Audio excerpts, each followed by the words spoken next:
My office had just implemented an open floor plan to encourage collaboration.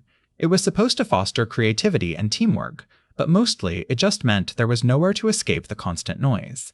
My boss, Mr. Henderson, was a stickler for appearances and hated when we weren't professionally engaged in meetings. One day, he called a company-wide meeting to announce that all discussions, no matter how brief, must be held in conference rooms. We need to maintain a professional atmosphere, he declared, and the open floor is causing too many distractions. The rules seemed reasonable at first, but then things got ridiculous. Henderson started sending emails reprimanding people for having unauthorized conversations at their desks.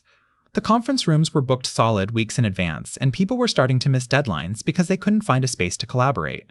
When I pointed this out, Henderson doubled down. "If it's important enough to discuss, it's important enough to book a room," he said, not even looking up from his perfectly organized desk calendar. That's when I decided to comply maliciously.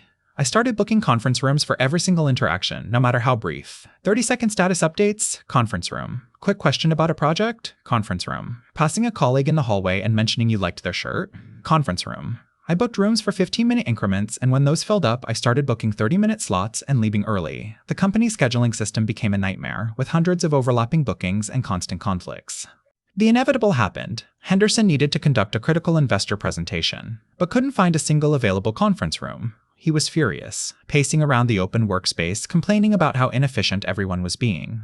I just happened to be walking by with my laptop and a notepad.